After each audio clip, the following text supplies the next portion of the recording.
6 de la tarde, 33 minutos, ya estamos de vuelta con Pauta Abierta y está nuestro invitado de hoy viernes, para mí el hombre de la semana. Opa. El señor Fernando Javier Solabarrieta Chelech. Uy, qué bien dicho todo el nombre. Muchas gracias por la presentación, Felipe. Sí, Un placer. Como que te conociera. Te veo y como que te conociera. Sí, hace algunos años ya, ¿no? Gracias por la invitación. Y gracias por lo del hombre de semana. No me lo merezco, pero te lo agradezco. Es que bueno, fue muy importante y generó muchísimos comentarios en medios, en redes, todo lo político que generó la entrevista a Mara Cedine de Sin Filtro, pero también se comentó y bastante lo buena que había sido la entrevista. Y no porque esté acá, sino que yo pregunté, ¿lo invitamos a este señor? ¿Es el personaje de la semana? Y dijo, sí, claro. Porque fue... tiene que ver un poco, Fer, Fernando, con el retorno. Uh-huh. Para mí tiene que ver un poco con el retorno, porque hoy día estás en la radio Metro, de 10 a 11 de la mañana todos los días, estás en Sin Filtro, que es un cambio bien fundamental en tu carrera. Radical. Estás en Sin Filtro Sport, un gran programa de deportes que se emite algunos días a la semana que tiene que ver con el Mundial y que probablemente siga más adelante. Donde hay un gran panelista. Claro. Que es el señor que está aquí enfrente. Y un gran conductor. Estuviste en el Mundial relatando muchos partidos y haciendo varios programas. Estás también... hoy día me contabas que terminó uno en redes sociales que tenía que ver con el Mundial. Exactamente. O sea, hace rato que no trabajáis tanto.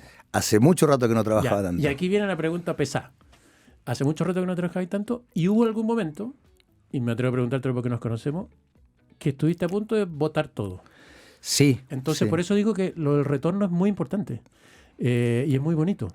Y se grafica además en un peldaño distinto, como fue la entrevista el otro día en Sin Filtro. Bueno, te agradezco. Sí, ha sido especial para mí este momento de vida laboral y al mismo tiempo personal. Porque sí es verdad que en algún instante yo tenía más ganas de no seguir que de seguir. Ya son 34 años de televisión, en ese momento, no sé, 33, 32 años, y decía, hace una carrera ya larga. Yo siempre tuve el anhelo de volver a Natales, mis papás estaban delicados de salud, bueno, mi viejo se fue en noviembre del año pasado, y yo decía, bueno, es el momento de volver. Mis hijos ya viven en Estados Unidos, tengo unos hijos maravillosos, están becados ellos y estudiando y se quieren quedar allá. Mi hijo mayor ya es independiente, entonces decía, bueno, creo que es el momento. Es más, cuando yo y me convierto en chico reality, porque soy un chico reality también, yo sentía... Ya vamos a hablar de eso, que te quiero preguntar esa etapa, sin duda. Sí, fue muy especial. Y allí yo incluso sentí que podía ser esa mi última etapa televisiva, ¿no? Haciendo algo muy diferente en lo que yo creí que nunca iba a estar, pero que, para serte honesto, estuve por una invitación económica fantástica. Porque son las antípodas, además. Sí. O sea, una tiene que ver con la televisión, no voy a ser especialmente crítico, sino con un tipo de televisión que tiene que ver netamente con el entretenimiento y un poco con la ficción. Uh-huh. Es lo más parecido a una teleserie, digamos, estar en un reality. Y lo del otro día tiene que ver con el periodismo más duro y más serio y más relativo a cosas que son importantes para el país y para el gobierno y para la política. Son antípodas. Sí. Y fue en muy poco tiempo. Sí, y yo creo que en ese sentido el reality fue muy especial y muy importante para mí. Porque así como yo entré casi pensando que era lo último que hacía, en el mismo reality me aparecieron y se me dieron muchas posibilidades de poder a reencontrarme conmigo y con mi trabajo. O sea, volví a sentir ganas de competir, por ejemplo. Yo soy esencialmente competitivo. El reality tenía una competencia. Luego también ganas de comunicar. Dije, no, tengo todavía ganas de seguir comunicando. Y yo creo que además fue un buen... preguntar, de saber, sí, de ver al otro. Exactamente, sí. y de estar en sintonía con la gente. Y en ese momento dije, bueno, parece que me queda cuerda, ¿no? Y además, de una u otra manera, era un mensaje también para quienes toman decisiones de decir, estoy bien, ya estoy bien, o sea, pueden volver a confiar en mí. Y eso, creo que todo eso se sumó para una situación, o sea, es mucho más que un programa de televisión. Para mí fue casi terapéutico. Y eso hizo que después de eso aparecieran, bueno, con el Mundial evidentemente, muchas otras opciones que fueron, varias de ellas o casi todas ellas, muy cercanas a lo que yo he sido siempre en términos de esencia, ¿no? Ámbito deportivo. Y con el... ¿Te sigue gustando?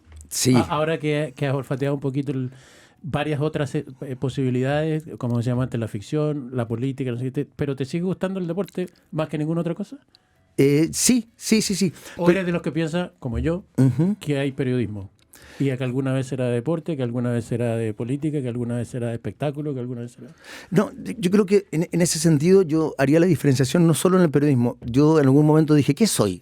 Soy relator, soy conductor, soy animador, soy comentarista Porque convengamos que ha sido todas esas cosas. Sí, pues sí. Y quizás la etapa que menos desarrollé en televisión fue la de animador, porque el canal siempre me empujó hacia eso, pero yo tenía mucho miedo. La verdad que ahora mirando para atrás era miedo lo que tenía, porque en aquella época además, cuando uno hacía algo distinto al periodismo deportivo, en mi caso, te desperfilabas, ¿no? Perdías credibilidad. Hoy día la gente hasta agradece verte en otras cosas, ¿no? Pero en ese momento no. Y bueno, de todo eso dije, ya a lo mejor me falta desarrollar una etapa más de animación dentro de la televisión. Alguien dijo esta semana, lo único que le falta a Fernando es Viña. ¿Alguien dijo? Sí, lo leí en alguna parte. Lo único que le falta a este weón es animar el Festival de Viña. Bueno, cuando uno es comunicador, que fue finalmente la conclusión. Mira, no era tan difícil, porque soy comunicador, dije yo. Entonces... ¿Eres comunicador? Sí. ¿No eres periodista? No. Yo creo que eres periodista. Sí, lo soy y mi carrera se ha desarrollado básicamente en el ámbito del periodismo, pero también he tenido la opción de estar arriba en un escenario con 25.000 personas, no una vez, sino que muchas veces, presentando... Y haciendo charlas y haciendo... Exacto. Y festivales. No sé, presentando... Yo tengo... No sé, y me encanta, porque yo de cabro chico era como bien fans de un poco del talento, y entonces me encanta haber presentado a casi todos los artistas de Chile en escenarios, incluso a nivel internacional, qué sé yo, hasta Fito Páez en algún momento que... ¿Te hubiera gustado ser artista? Yo creo que sí. Sí, yo creo que sí. ¿Más que jugador de fútbol? Otra forma de ser artista. Claro, y bombero también en algún momento, sí. ¿En serio? No, digo yo, de los sueños de niño, como que se reúnen todos en mí.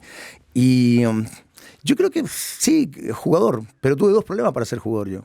Mi pierna derecha y mi pierna izquierda, sí, digamos. Importante como problema. No, tú eres bueno para la pelota. O sea, al nivel de los periodistas, digamos. Al nivel del fútbol profesional, capaz que hubiera llegado también. Pero no habrías vivido todo lo que has vivido hasta aquí, po. No. O sea, la verdad, perdido toda esa otra etapa. Sí, y eso es lo que me pasa en esta última etapa de mi vida profesional, que se enlaza con mi vida personal. Que es como que me pasan muchas cosas muy rápido. Entonces, a veces no las logro atesorar y otras veces digo, por Dios, qué bendición de Dios, o sea, cuántos regalos me ha hecho Dios. Porque de estar prácticamente haciendo muy poco, por decisión personal en algún momento, porque tenía un problema que tenía que solucionar, y además porque dije... Deja de decirlo en francés porque te mandaste varias también. Sí, pues varias, sí, es cierto. De hecho, alguna vez lo conversamos, no sé si ya habrá renunciado ese pobre hombre, pero tu ángel de la guarda... que trabajó en algún momento. Yo he jubilado como a 3 legiones de ángeles de la guarda. Sí. No, pero ¿sabes que fue bueno que en algún momento te pasara algo de verdad importante? Porque yo creo que lo hemos hablado otras veces, por eso me atrevo a decírtelo, pero te salvaste tantas veces o creías que uno era capaz de hacer tantas cosas que cuando uno ya no puede hacerla, se da cuenta que en realidad no es para siempre. El ángel de la guarda no es para siempre. Tiene que ver con, y acá es casi terapéutico esto, con las pérdidas, con los costos. Empezar a tener costos respecto de las malas decisiones que tú estás tomando. Y yo no los tenía. Entonces, cuando empezaron a aparecer esos costos y esas pérdidas, te das cuenta que efectivamente o tomas una decisión radical o esto va a continuar yendo hacia un despeñadero. Y eso afortunadamente fue lo que hizo el clic necesario como para yo volver a sentir que tenía la posibilidad mira lo que te voy a decir, no solo de seguir trabajando, de seguir viviendo la vida que yo quería vivir, que a rato se me olvidaba, se me perdía. Y bueno, en esas sensaciones fue que aparecieron todas estas ofertas. Vino todo muy rápido, o sea, de pasar a estar, no sé, iniciando o reiniciando una carrera como periodista deportivo a tener que hacer una entrevista que tuvo muchas consecuencias y muchas repercusiones. Más que una entrevista, a conducir un programa que está efectivamente en otro ámbito de lo que habías hecho normalmente. ¿Te costó tomar esa decisión? Sí. ¿Lo pensaste mucho? ¿Lo conversaste con más gente? ¿Cómo lo hiciste? Tú sabes que tengo un problema con la palabra no. Me cuesta mucho decir que no. Pero aquí me animé y dije, no, si lo mío es el periodismo deportivo, venía volviendo, qué sé yo. Pero en razón del programa en el que estamos juntos, que es el Sin Filtro Sports, parece que la evaluación fue muy buena respecto de mi conducción y tenían un tema allí con la conducción. Gonzalo se había ido y me lo ofrecieron. Yo inicialmente pude decir que no, pero hubo un día en el que había una emergencia y que había que suplirla.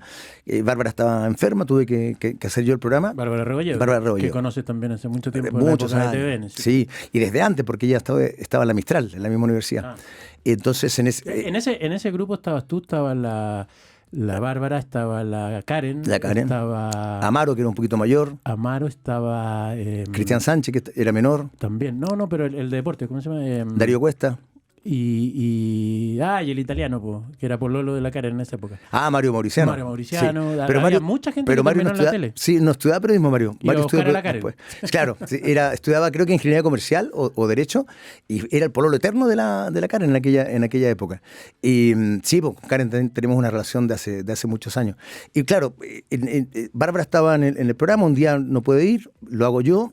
Y allí viene la decisión de ellos Karen, o sea, Bárbara no iba a poder seguir, entonces tenían que solucionar el problema, y bueno, parecía que yo era una buena solución. No sé si se equivocaron o no, espero que no se hayan equivocado. Bueno, a juzgar por la entrevista el otro día, yo creo que todo el mundo está diciendo que no se equivocaron, digamos.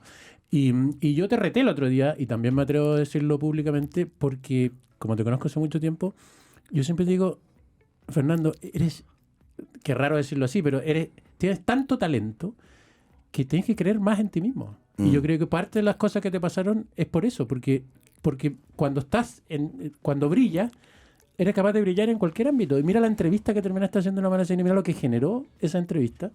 Y seguramente cuando tú querías contestar que no, a lo mejor no resulta, no, ¿qué van a decir de mí? No, Sí, tiene que ver con... Tontón. Gracias. Sí, me lo dijiste el otro día y te lo agradezco mucho. Tiene que ver, mira que estamos mezclando temas, pero aparecen ciertas infidencias que para mí son importantes para poder responderte. Tiene que ver con la necesidad de aprobación permanente. Y claro, eso probablemente lo mantenga toda la vida, pero lo que me hacía mucho daño era no reconocerlo, no darme cuenta que yo necesitaba aprobación. Desde lo más mínimo, qué sé yo, es una estupidez, pero lavar los platos para que mi mujer me diga, ay, gracias, gordo, te pasaste, a pasar a hacerlo porque quiero, porque tengo ganas, y si alguien me lo agradece, fantástico, y si no, no. Y ese reconocimiento o esa detección de ese instante es el que te permite avanzar y mejorar. Pero claro, esa inseguridad parte con una necesidad de aprobación permanente, ¿no? El nunca creerte suficiente, más que la inseguridad. Y eso es un tema. Y que lo sigo dando vuelta y lo sigo trabajando, pero que me acompaña. Con la carrera que has tenido, que siga siendo un tema, en tu caso esa tontera, porque claro, si a uno tratado y peleado con la vida y no resulta, ya, está bien. Pero, Fernando, te ha resultado casi todo. Y ahora te vuelve a resultar. Sí, gracias a Dios, sí. Vamos bien, yo digo que es un regreso inesperado para mí por la cantidad de cariño, por las cosas que me han pasado, porque hay mucha gente que se me ha acercado para decirme, te extrañábamos, en algunos casos me hace sentir un poco viejo, es como revivir mi adolescencia, es una voz que sentía yo cuando era niño. A mí me pasó eso, tú eras mi ídolo cuando yo era niño, y ahora verte de nuevo en la televisión me da mucha alegría. Bueno, muchas gracias. Yo también te leía cuando yo era más grande, tú eras más chico y tú ya escribías en aquella época. No, Fernando es harto más chico que yo. De hecho, fuiste una vez a entrevistarme a la casa, ¿te acuerdas? Sí, pues, que lo hemos conversado en un trabajo de universidad. Sí, es verdad. Por allá por Colón, ¿no? ¿Puede ser? No, en Simón Bolívar. Ahí, sí. Yo era universitario en aquella época, sí. Entonces, no sé por qué, si eras mayor. De verdad que me siento muy agradecido por todo esto que me ha pasado, pero me falta todavía como atesorarlo, aquilatarlo, darme cuenta qué es lo que me está pasando. ¿Piensas seguir un rato largo en esta nueva faceta? Pero aquí aprovecho de contestarte lo anterior. Me di cuenta que el ámbito deportivo es donde mejor me siento. O sea, donde ahora ya con más seguridad, con más madurez, creo desenvolverme en ese aspecto muy bien. Lo puedo decir incluso sin falsa humildad. Y esto otro, por tanto, es una exploración. Pero paralelo a lo que va a ser la parte deportiva, que no la pienso dejar hasta que alguien me diga hasta aquí nomás. ¿A los Zapito Livington?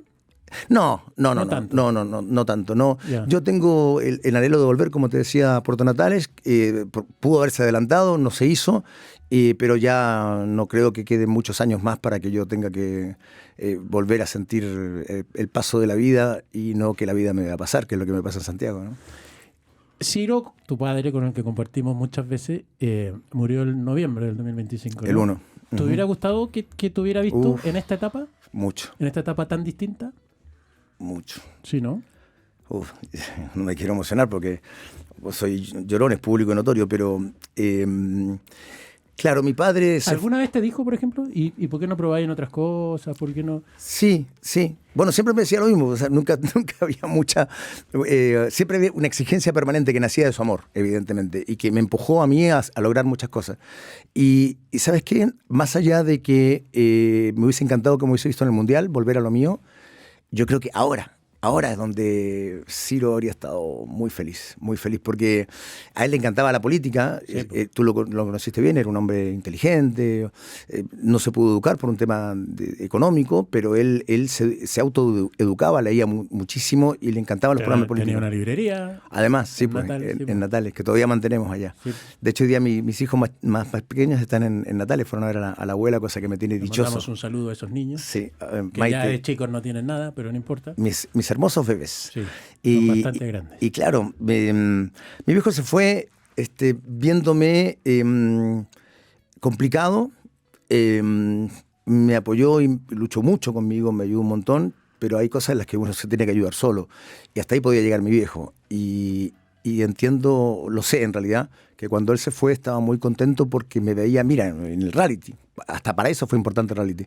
Que no era mi ámbito, no era yo era básicamente un invitado, un participante, pero no tenía ningún rol protagónico. Pero eso a él ya le dio cierta tranquilidad de que otra vez estaba volviendo poco a poco a ser quien yo era.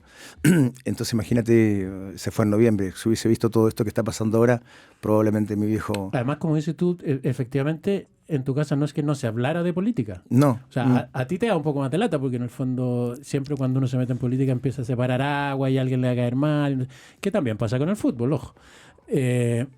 Pero a Ciro le gustaba hablar de política. Sí, pues, mucho. Sí, y aunque en mi casa nunca ha habido una tendencia política que divida, porque no es así, sí las hay dentro de mi familia. Incluso de forma bastante diferente, ¿no? En veredas opuestas, incluso quienes somos miembros de la familia dentro. Pero eso no significa que tengamos conversaciones de política que lleguen a discusiones. No, no somos así. Pero sí, la política está presente permanentemente. ¿Tus hermanos que viven afuera te vieron? ¿Te no, comentaron algo? No, o sea, sí. Pero saben que está sin filtro y todo. Saben que pasó todo esto que pasó en la semana. Saben que dejaste la crema. Sí, eso sí que lo sabe. Yeah. La repercusión llegó hasta allá. Y además, bueno, qué sé yo, primos, primas se encargan también de contarles a ellos. A mí me da un poquito de vergüenza. Pienso que es una suerte de vanidad hacerlo. Entonces, nada, les comento que estoy bien, que tuve que hacer una entrevista muy importante y hasta ahí llego.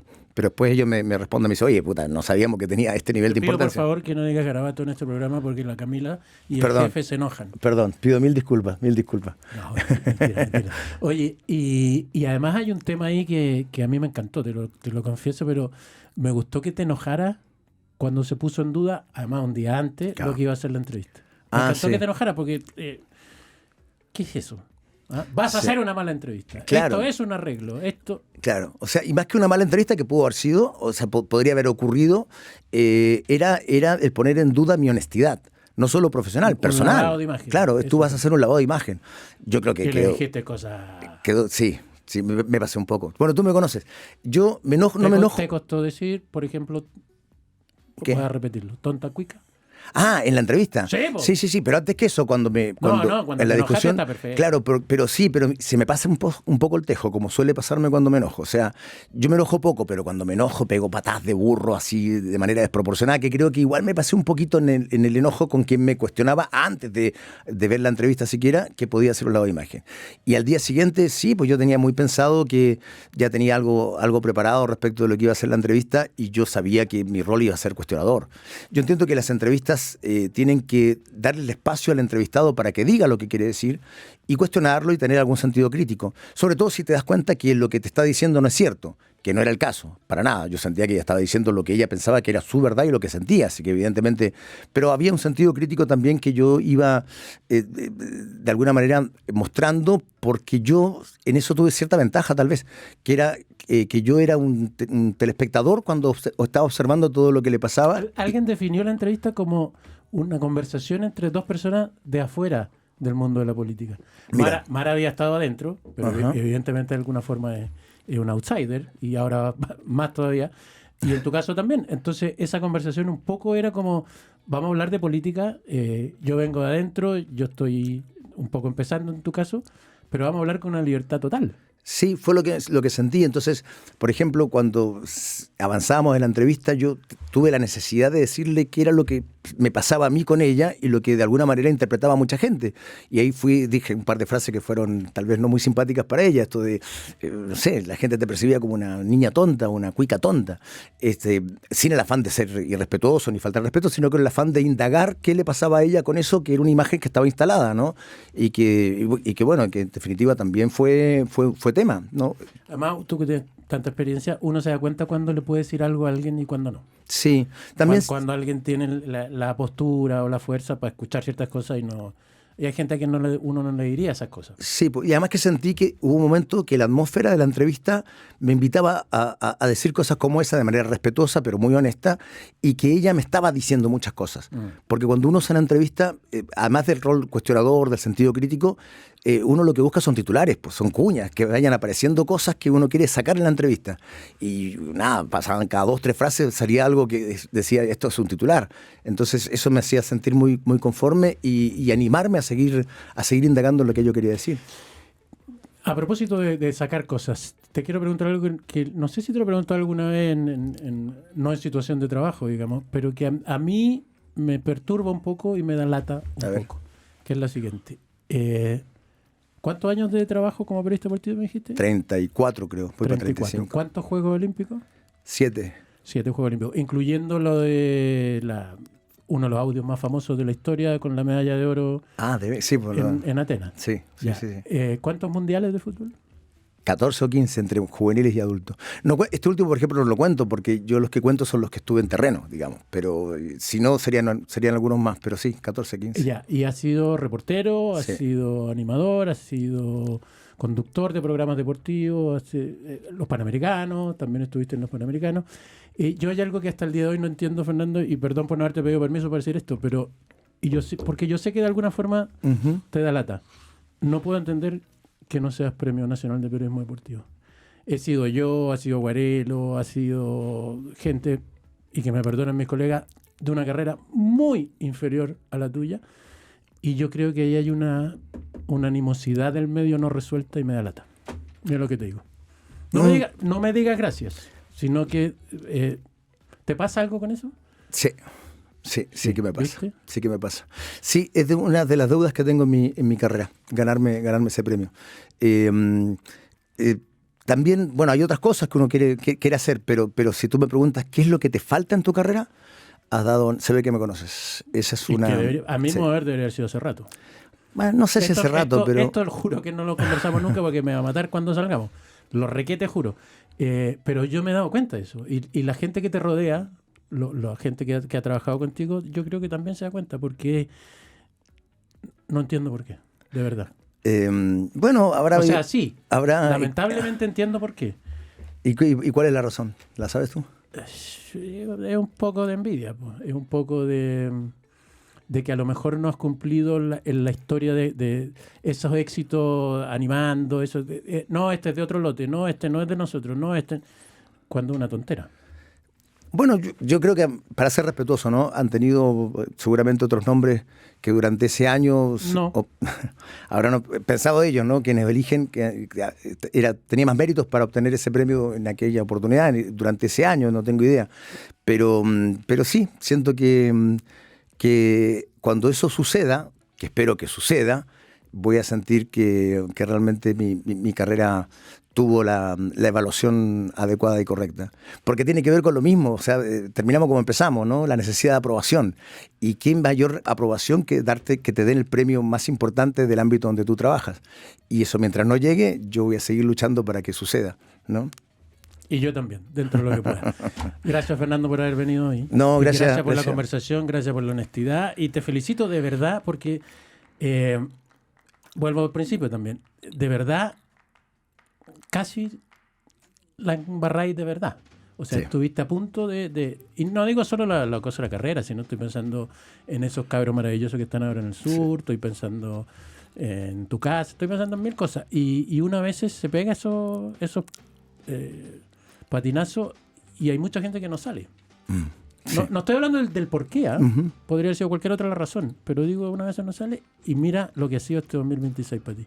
Felicitaciones, Fernando Salabarrieta. Gracias, Felipe. Sabes que para mí tu opinión siempre ha sido muy importante, muy referencial. Gracias por este espacio y gracias a Dios por todo lo que me da en la vida.